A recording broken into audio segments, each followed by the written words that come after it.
C'est bon. Vos micros sont ouverts. Ouais. C'est bon. Ici. Ouais.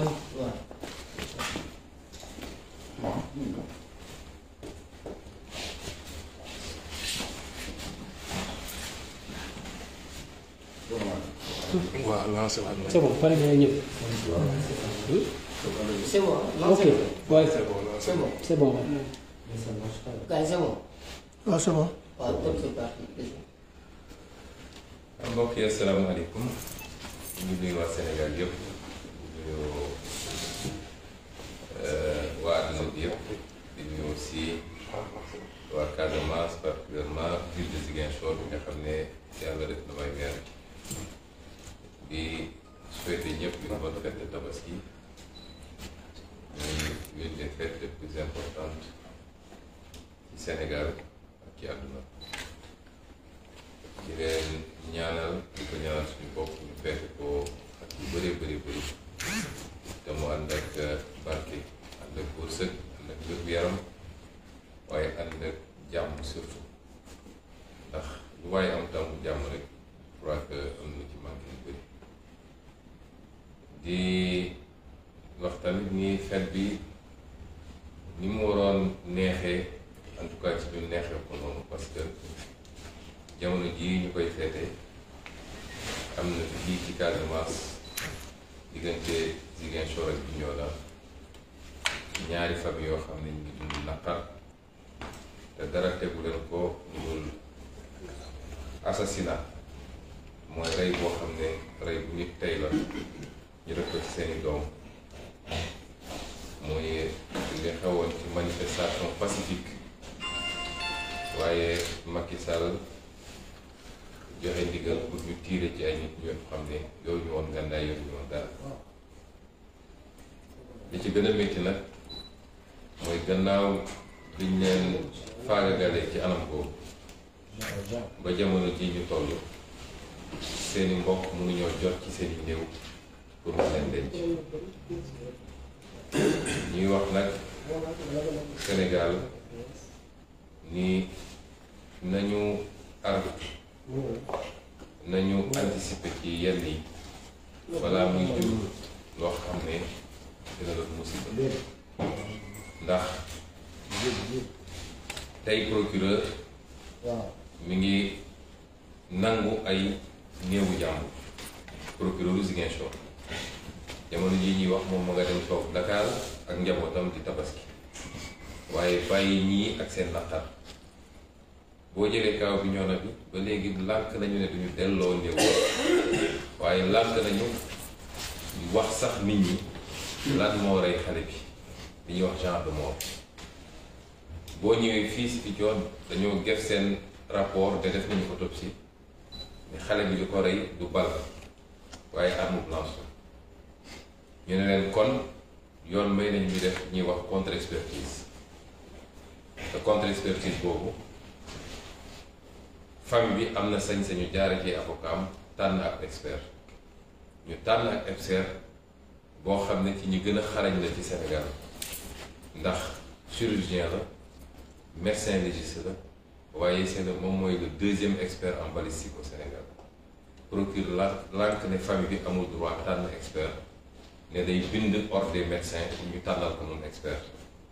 mooy li mu dooroon te teg ko ci loo xam ne du dëgg ndax xam na ni xale bi dañ ko dóor bal te force de sécurité ñoo ko dóor bal lii injustice la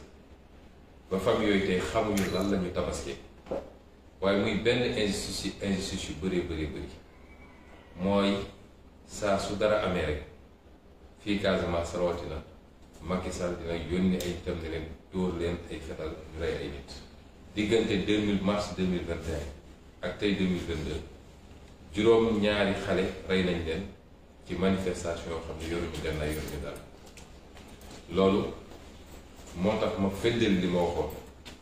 mooy Macky Sall dafa am problème ak Casamance ndax président de la République warul doxalee noonu benn pàcc ci réew te lii amul feneen fu muy am ci Sénégal waaye mu gën a garawati tey ku ñu jàpp ci manifestation Dakar li ñuy njëkk a laaj mooy ndax Casamance keroog dem nañu ci procès bi ñuy déglu nit ñi kenn ci xale yi ñëw na taxaw ci kanamu juge bi ak kanamu procureur Dakar ne ko biñ ma jàppee dañ ma laaj ma tudd laaj ma sama carte d'identité ma santu Casamance bi dugal ma ci fourgonne ne ma yéen ñëpp ay rebelle ngeen loolu suñu force de l'ordre est-ce que loolu moo war a doon seen taxawaay te loolu mosul am fii ci Sénégal bi nekk Sénégal bu léegi yu mel nii nag suñ ci anticipé wul yàq na ay réew yu bëree ñii di wax nag naan Ousmane Sonko li mu wax dafa garaw dama ne quand on n'a pas le courage de dénoncer l'injustice il faut avoir la pudeur de se taire quand on dénonce l'injustice man kenn mënu maa booleeg Sénégal yàlla li ma may ci Sénégal defe naa du ma ne kenn am ko de waaye néew nañu ko am ñiy wax ñëpp bu ñu àndoon Bawol maa leen ëpp mbokk Bawol bu ñu àndoon Siin maa leen ëpp mbokk Siin bu ñu demoon Saalum noonu bu ñu demoon Gànjool maa leen fa ëpp mbokk bu ñu demoon Waalo maa leen fa ëpp mbokk parce que yàllaa ma may loolu ci ñi mu boole ci samay parents ba ma bokk fépp kon man mënuma am xalaat buy xaajale Sénégal waaye bu ma amee sañ-sañu taxaw fii Casamance wax li ma wax te doo dégg benn voix autorisée bu Casamance bu ne d'accord ma ak Ousmane Sonko c'est parce que dafa doon sentiment bu profond fi bu nit ñi di dund stigmatisation bi te lépp ci nguuru Macky Sall moo tax Sénégal yépp laay woo muy kuy Fuutaanke kuy Saalum kuy Bawol kuy Siin ak foo bokk ne ñëpp jóg taxaw jàpp loxo Macky Sall ci lii mu commencé te instrumentalisation politique moo ko ci tax a jóg ndax dafa njëkk a commencé ci nedd ku bandum bëgg a gëmloo Fuutaanke yi ni ñoom dañu war a ànd ak moom ci kaw waaso et non pas ci kaw programme mu jógee nord nag daal di cibler le sud li may wax nii ku ñëw Casamance wëral fii lépp nga def sa sondage di nga xam ndax def du doon sentiment global baat boo dégg mu jib wax sa bànn mooy ñi ànd ak Macky Sall te poñetu àdduna poste yi ñu leen jox moo tax ñooñu nag li ma leen wax mooy nañu lekk li ñuy lekk te noppi ndax doo dégg mukk ñu ne yu mel noonu am na Casamance ñu ñëw taxaw ci kanam wetu population yi ma saw leen wala ñu dem Macky Sall mi ñu àndal ñu wax ak moom ne ko bàyyil doomu Casamance yi ngay rey loolu nag dafa war a jeex ñun Casamance ay mbokk la ñun ñëpp loolu la ñu xam suñu wax Casamance buñ ko rawale ci benn ethnie waaye dañ koy ñaatal fii am na quartier bu tudd Alwaar samay maam alpulaar yi ñoo ko fi sànc boo fa demee ñoo ko ëpp soo demee ay quartier wala quartier yëpp sax boobu nu mu tasaaroo di nga fekk Mankaan di nga fekk Manjaak di nga fekk Olof di nga fekk Séeréer di nga fekk keneen ak keneen loolu fii rek la am ñun amuñu problème yooyu waaye nag dañu jàpp ni am na loo xam ne bu ñu ko seetaanee ba mu egg fenn fi du baax ñun mënuñu nekk régionaliste parce que ku am yaayu Bawol am maam Fuuta am ay nijaay fépp ci Sénégal mënoo am loolu te suñu yéene mooy diriger Sénégal man diriger Casamance tax maa jóg diriger Fuuta tax maa jóg diriger Dakar tax maa jóg président de la République du Sénégal laa ñaan yàlla mu def ma ko bu ko defee li ñu am ci xalaat ak yéene ci Sénégal ak ci Afrique ñu def ko ba ñëpp gis coppite loolu moo ñu tax a jóg kon tey feetu joie la tey bésu joie la bésu mbégte la bésu bànneex la waaye am na tey ay Sénégalais yoo xam ne amuñu bànneex boobu te leen ko xañ mooy li ñu faat seeni doom ba pare nangu seeni néew ni duñ leen ko delloo loolu bu ko dénoncé wul rek ngeen jégal mu ci kàddu gi doon ci dëgg ñuy wax tamit waa Ziguinchor ñi nga xam ne ñooñu wóolu ba dégg ñu mairie bi ñu leen di dellu gërëm ci confiance boobu am na liggéey bu ñu sumb waa Ziguinchor yépp a koy gis juróomi weer rek la ñu defagum ci mandat bi te fu ñu jëm bu soobee yàlla Ziguinchor dina soppi ndax li ñu suñu gis-gis leer na suñu programme xam nañ ko ñoo ngi teg jéego yi nga xam ne moo ñu war a yóbbu fi ñu bëgg a jëm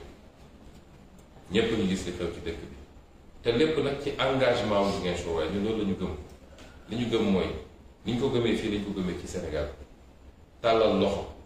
di yelwaan suba ngoon loolu defar bu réew lii defar réew mooy waa réew mi takk seen digg gëm seen bopp nangu làmb seen poos ci li ñu bokk ñu xool ni ñu koy dajalee ba defar seen réew loolu la ñu commencé expérimenter fii ci Ziguinchor bu ngeen seetee li jëm ci nettoyage dëkk bi ak curage caniveau yi naam wax nañu ay entreprise ñu abal ñu ay matériel waaye volontaire dëkk bi ba leen delloo njukkal ay xale yoo xam ne woo nañ leen luy si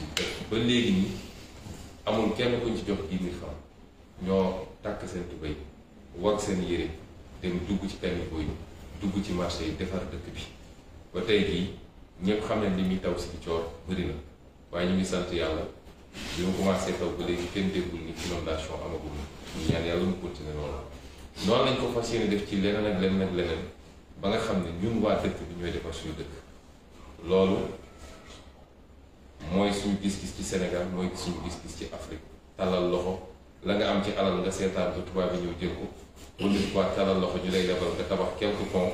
quelques yoon ñu naan félicitation te bor ba war a fee des suñuy sët ak suñuy sëtaat di ko fay loolu bokkul ci suñu gis-gis ci politique suñu gis-gis mooy alal gi ñu yàlla jox nañ ko téye d'abord ci or ci pétrole ci zircon ci leneen ak leneen gannaaw bu ñu ko téye ba mu dëgër ñu xool nuñ koy liggéeyi ba mu baax bu loolu weesoo nag ñu xool nuñ koy séddalee ba Sénégalais bu nekk am ci wàllam loolu mooy suñu gis-gis ci politique tey mairie bu ndaw lañu yor foofu la ñuy commencé waaye nag bis bu ñu yàlla wóoloo ko dénk juróom noonu lañ ko bëgg a doxalee téye d'abord suñu alal ba mu dëgër yor ko ci yorin bu rafet ba détournement du am sàcc alal du am waaye nag fexe ba ñëpp jot si loolu mooy suñu programme toujours ci Ziguinchor li may wax mooy tappal yi fi daan am jeex na man dama di maire boo xam ni neexaluma kenn population yi ñoo ma fal pour ma defar dëkk bi ci loolu laay liggéey nañ ma ko sante it dafa am ay règles yoo xam ne dañ ko tëral règles yooyu du ma ci mus a wàcc ku yaakaar ni yiñ doon def di def ay fausse facture dem commander ay ceeb rocc fekk xaalis bi ngay jëlaat ci suuf di ko distribuer wala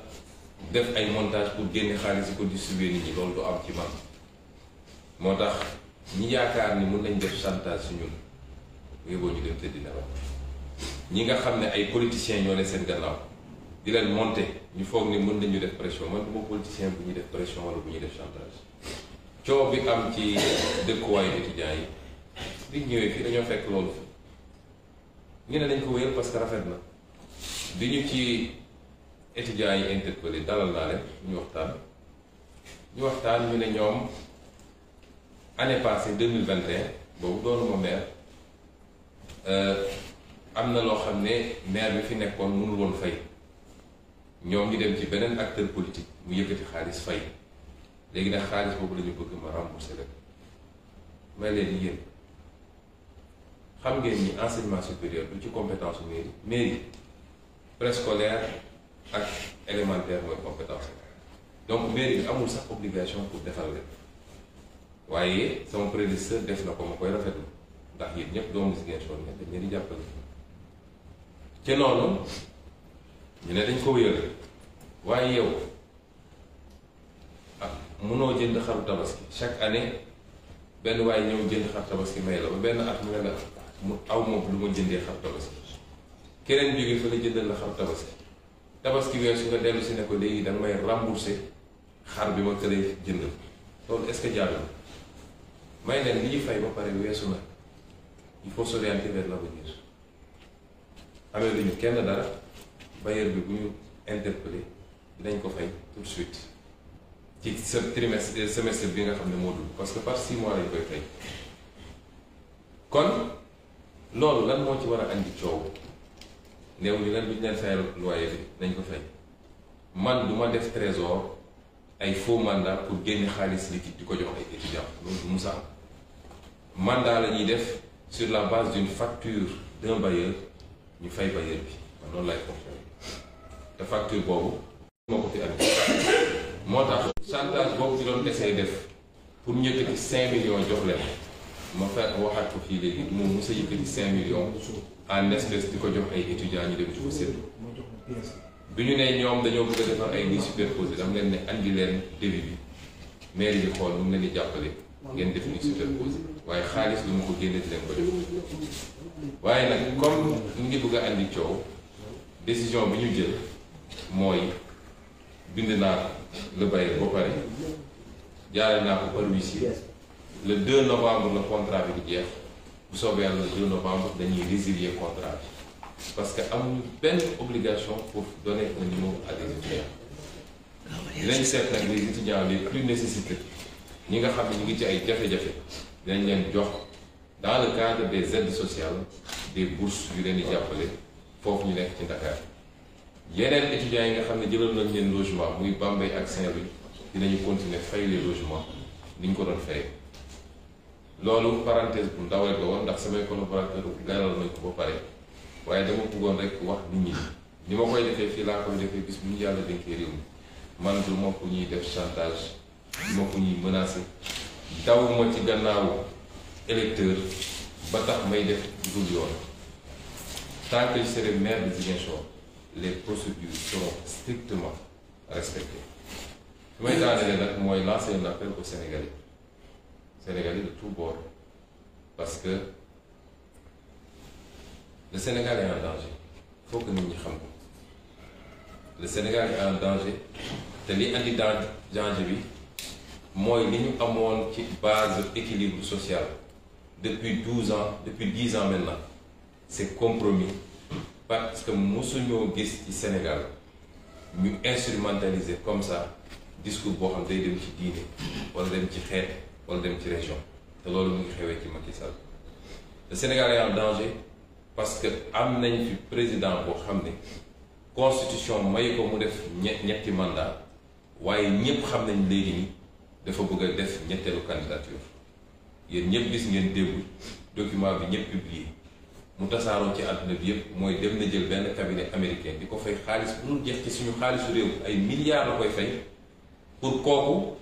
wër àdduna bi dem wax ak président yi dem wax ak milieu d'affaires yi ci àdduna bi pour convaincre ñooñu ni moom Macky Sall war naa def ñetteelu mandat parce que candidat bu baax la waaye convaincre ñooñu ni Ousmane Sonko ak keneen ak keneen opposant dañoo bañ occidentaux yi dañoo bañ intérêt étranger yi ay terroristes lañu ay lii lañu ay lël lañu kon moom yéeneen gi amatul lam-laame ni dafa bëgg a forcer pour am ñetteelu mandat li Sénégalais yi bañoon Abdoulaye Wade ba ay bakkan rot ci te ñépp xam ni buñ ci tollee ba mu def ko mën na jël fitna bu rëy ci réew mi dana ko jël sax moo tax appel may lancer Sénégalais yi mooy loolu mën nañ ci musal suñu bopp Sénégalais yi lay waxal loolu mën nañ ci musal suñu bopp naka lañ ciy musalee suñu bopp mooy tey jii la campagne électorale commencé bu soobee yàlla le 31 la ñuy voté bu Sénégalais yi voté massivement pour opposition bi rawatina nag liste bi ma bokk man muy Yewwi Askan Wi def intercoalition ak Wallu bu ñu voté massivement pour ñooñu ni ko waa France defee ba Macron tey amul majorité bu ñu ko defee ba Macky Sall ñàkk assemblée nationale coowal ñetteelu mandat jeex na Sénégal ma bamtu ko parce que c'est très important mun nañu musal suñu bopp ay fitna ay jéey yoo xam ne xeex dina am bakkan dina rot ay nit nañ ci gaañu mun nañ ko musal suñu bopp te loolu soxlawul ñu xaar ba 2023 soxlawul ñu xaar ba 2024 mën nañ ko am ci 2022 bi mu ngi jaar ci la mu ngi jaar ci yow Sénégalais bi su dee bëggoo Macky Sall yee fitna ci réew mi ci ñetteelu mandat am nga possibilité ci le 31 juillet bii ñu dëgmal nga xam ne ci la ñuy dem voté ji élection législative pour xam kan mooy téye assemblée nationale am nga possibilité boobu mooy su ngeen voté lee Yewwi Askan Wi ci coalition bu mu def ak Wallu ba jox ñu majorité absolue assemblée nationale coow loolu dina jeex ndax Macky Sall dootu fi tudd ñetteel mandat at bi koy desee ak ñeenti weer yi koy desee ci réew mi dina xool lu muy jubalee rafetal taxawaayam daal di dem mais ak ci jàmm ak salaam te coow bu ci ñi leen di wax nag ni opposition bu jëlee majorité ci assemblée nationale réew mi day taxaw wax ñu leen lu am de opposition bu responsable bu jël assemblée majorité loolu may réew mi loolu may réew ki nga xam ne moom la ñu jiital ci boppu réew mi mu xam ni amul sañ-sañ boo xam ne lu ko neex def ci réew mi amatul sañ-sañ ku ko neex mu dóor ku ko neex mu tëj ku ko neex mu jox ko ay milliards ci alal réew mi lu ko neex mu signé loolu amatul sañ-sañ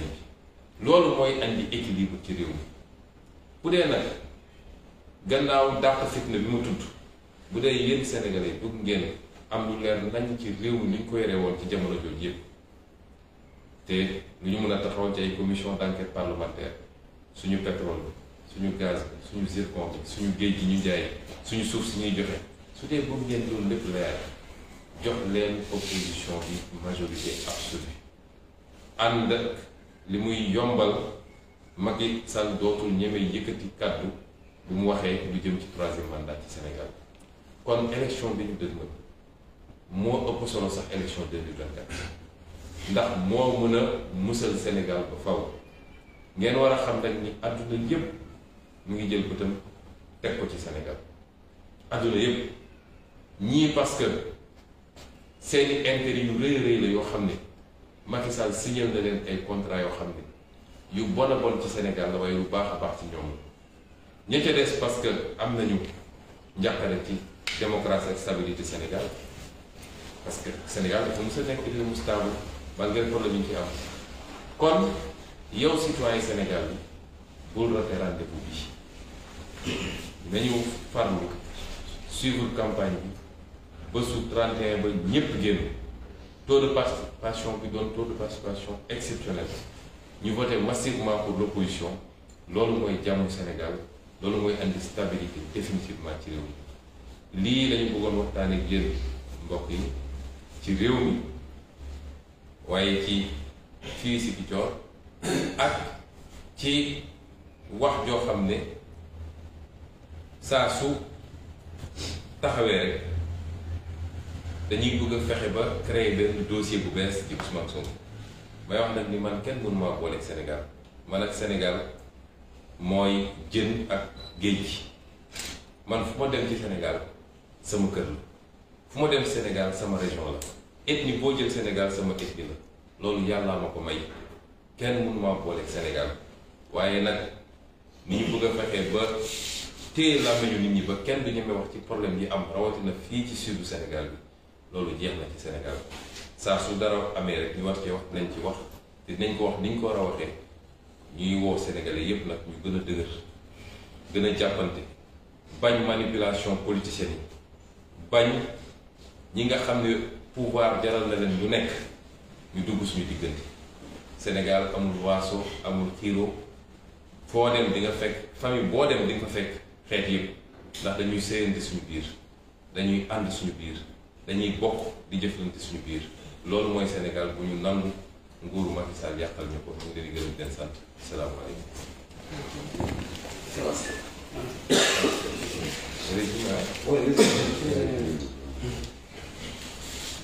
Chers compatriotes sénégalais,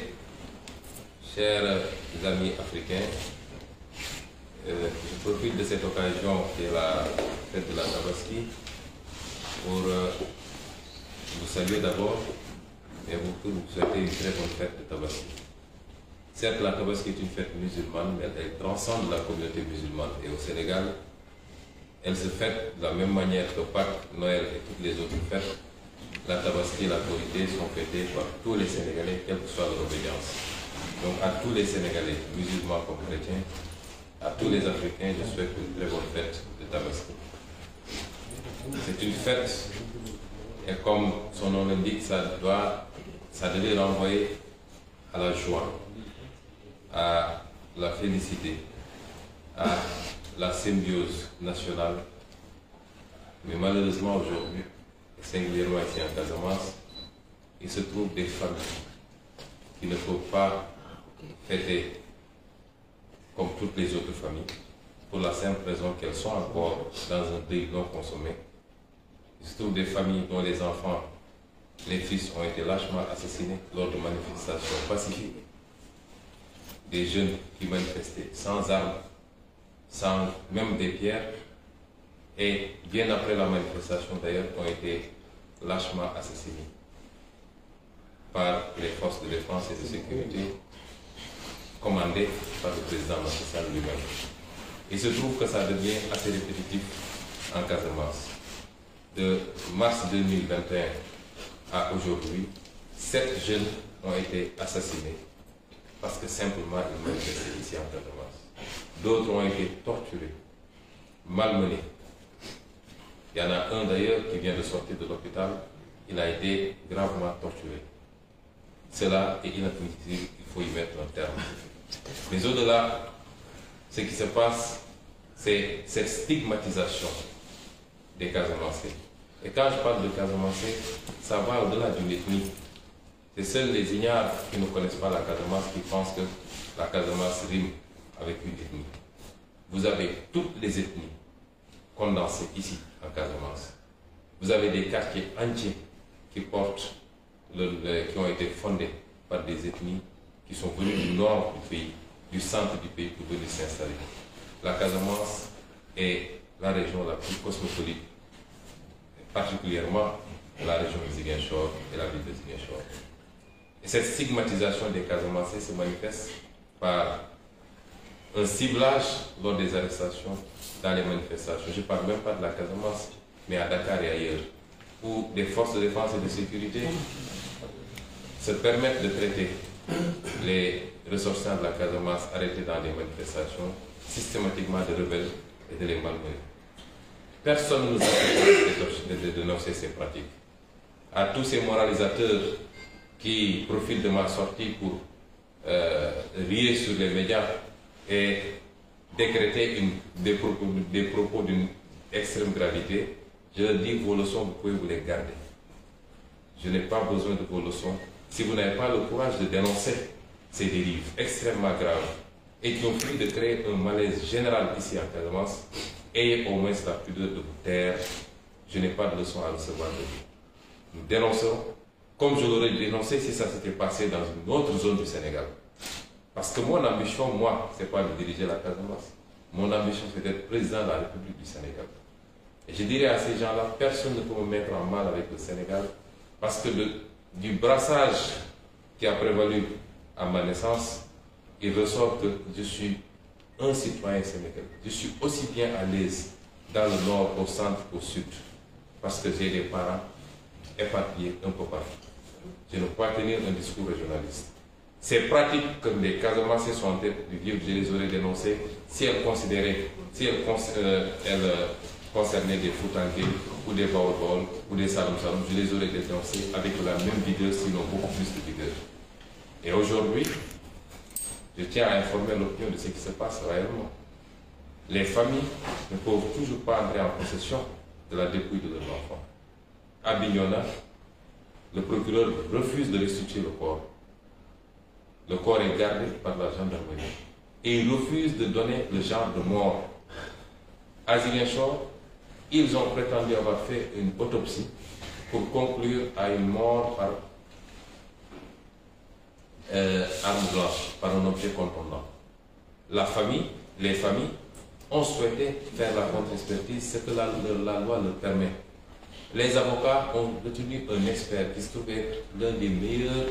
de sa spécialité, chirurgien, médecin légiste et en même temps deuxième expert balistique au Sénégal. Parce que dans le cas d'espèce, le procureur peut librement choisir pour faire l'autopsie, la première autopsie, soit de saisir l'ordre des médecins ou de désigner lui-même. Mais quand il s'agit de contre-expertise, c'est la famille, par la voix de ses avocats, qui a le droit de choisir un expert. Et le procureur refuse cela. Il vient d'adresser un courrier au président de l'ordre des experts pour lui demander de désigner un autre expert, ce que nous n'accepterons pas. Ce procureur aujourd'hui a kidnappé les dépouilles mortelles. Les familles ne peuvent pas consommer le deuil. Lui, il est parti tranquillement passer sa tabaski à Dakar avec sa famille. C'est particulièrement injuste. Ces assassinats ciblés ici, en Casamance, cette stigmatisation des Casamancés doit impérativement cesser et le seul responsable s'appelle Macky Sall. Voilà un homme qui n'a jamais digéré ses défaites en Casamance. Depuis sa défaite de 2019, il n'a pas mis les pieds ici. Pourtant, il fait le tour du Sénégal. Mais qu'à cela ne tienne, il est libre de le faire, mais qu'il arrête d'assassiner de jeunes Casamancés pour des manifestations pacifiques et non armées. Nous ne l'acceptons pas, nous le dénonçons, et je maintiens tout ce que j'ai dit. Macky Sall a un problème avec la Casamance. Que ça plaise ou pas, je le dis. Quand il arrêtera de stigmatiser les Casamancés et d'assassiner des manifestants, nous pourrons revoir ce jugement. Pour le moment, je le maintiens intégralement et entièrement. Et dire aussi que nous poursuivrons ces procédures. Les familles auront la patience qu'il faut cette année, cette fois-ci, jusqu'à ce que les contre-expertises soient faites et qu'il soit établi que ces jeunes ont été assassinés par des forces de défense et de sécurité qui n'avaient pas besoin de tirer sur des manifestations à main nue. Et que ce soit le point de départ pour que cela cesse, qu'on n'ait plus à utiliser ces méthodes nulle part dans le Sénégal et particulièrement ici, en Casamance. Je voudrais dire également que, surtout aux politiciens locaux qui me traitent même de rebelle, je veux bien, ils n'ont qu'à consommer tranquillement le butin de leur position et de leur compromission vis-à-vis de Macky Sall et avoir cette fois-ci également la pudeur de se taire. Parce que quand vous êtes Casamancé, quand vous êtes Sénégalais tout court, quand des gens sont assassinés de manière froide et gratuite, vous n'avez même pas le courage de le dénoncer. Vous n'avez même pas le courage d'aller dire, d'aller présenter vos condoléances aux familles. Vous n'avez même pas le courage de dire à Macky Sall, même si c'est votre allié, votre président de parti, que c'en est trop et qu'il faut qu'il arrête. Vous devez avoir la pudeur de vous taire. Je vous dirai que moi, je suis venu à Ziguinchor pour faire un travail et je vais le faire, s'il plaît à Dieu, avec des résultats probants. Le niveau du débat politique n'est pas à ce niveau-là. Il a prié à telle mosquée ou à telle autre mosquée. Il refuse de prendre mon mouton ou mon cochon, etc. Ça, ce n'est pas un débat politique. Je n'ai pas du temps à faire avec ces débats mineurs. J'ai un mandat des Ziguinchorois. Je serai au service des Ziguinchorois entièrement, mais dans la droiture et dans la vertu. Ce que j'ai toujours appris, ce que je me suis toujours évertué à faire, ce qui a fait que j'ai fait 15 ans de service public aux impôts et domaines. Personne ne pourra vous dire que j'ai une fois flanché dans les procédures. J'ai une fois flanché pour avoir été corrompu. Ou alors que je me serais livré à de la concussion. C'est la même chose que j'appliquerai ici, à Ziguinchor, et demain c'est la même chose que j'appliquerai si je suis président de la République du Sénégal. Instrumentaliser des jeunes étudiants qui manipulent d'autres étudiants et qui ne leur disent pas la vérité, c'est des méthodes qui ne marchent pas avec moi. Ce qui s'est passé avec les étudiants, vous l'avez suivi, j'en ai tiré une conclusion. Nous n'étions pas tenus de faire parce que nous n'avons pas de compétences en matière d'enseignement supérieur. Nous voulons bien aider, mais si ça se transforme en manipulation politique, j'ai décidé simplement de résilier ce contrat à partir du 2 novembre et à la place de voir des étudiants vraiment nécessiteux qui sont dans certaines situations et de leur allouer des bourses d'études pour les aider à supporter les difficultés d'existence à Dakar particulièrement. Pour les autres, nous maintenons les logements qui ont été pris particulièrement à Bambey et à Saint-Louis. Je voudrais dire à ces acteurs politiques que la politique c'est autre chose, c'est les idées, c'est les programmes, mais la politique c'est surtout conquérir la confiance des populations par un discours et par un comportement. Ce n'est pas en allant piller des caisses là-bas à partir des responsabilités qu'on occupe, venir distribuer de l'argent à gauche, à droite, qu'on va conquérir cette confiance des populations. S'ils ont du mal à suivre le rythme que nous leur imposons, cette autre façon de faire de la politique, je ne suis pas responsable, je suis désolé. Et les choses vont changer, ça va commencer ici, et s'il plaît à Dieu, ça va aller plus loin. Je voudrais également lancer un appel aux Sénégalais parce que c'est extrêmement important. Nous savons tous maintenant que Macky Sall est décidé à faire un troisième mandat. Et décidé à déposer une troisième candidature. Parce que troisième candidature ne rime pas avec troisième mandat. le président Abdoulaye Wade avait décroché sa troisième candidature, il n'a pas obtenu un troisième mandat. Nous savons tous que Macky Sall est décidé à faire une troisième candidature. Et nous savons tous que ce sera le début d'une instabilité chronique dans ce pays. Parce que ce que les Sénégalais n'avaient pas accepté pour Abdoulaye Wade. Et lui, il était là, à la place de l'Obélisque, à se battre contre la troisième candidature d'Abdoulaye Wade. Ces Sénégalais ne l'accepteront pas pour Macky Sall. Mais il ne fait plus l'ombre d'un doute. Vous avez vu qu'il vient de commettre un cabinet américain à qui il paye des milliards des impôts des Sénégalais. C'est très grave. Pour aller faire son lobbying auprès des institutions internationales, auprès des chancelleries étrangères, auprès des présidents étrangers, auprès des milliers d'affaires internationaux, c'est-à-dire ceux qui l'intéressent lui, parce qu'il n'a jamais été le président des Sénégalais, il est le président des lobbies étrangers, pour les convaincre de valider sa troisième candidature. Parce que dans son entendement, si ça passe au niveau international, les Sénégalais, ce n'est pas son problème. Il va faire marcher des chars sur des cadavres, mais il aura sa troisième candidature. Je dis que nous allons vers des lendemains extrêmement sombres. Et ces lendemains sont assombris par la boulimie du pouvoir de Macky Sall. Nous avons la possibilité de préserver le Sénégal, d'épargner le Sénégal de ses soubresauts. Chers compatriotes, nous avons une chance unique d'écarter définitivement toute possibilité d'évocation d'un troisième mandat. Ça passe par quoi? Ça passe par un vote massif le 31 juillet. Un vote massif en faveur de la coalition Yewwi Askan Wi et de l'intercoalition Yewwi Askan Wi Wallu.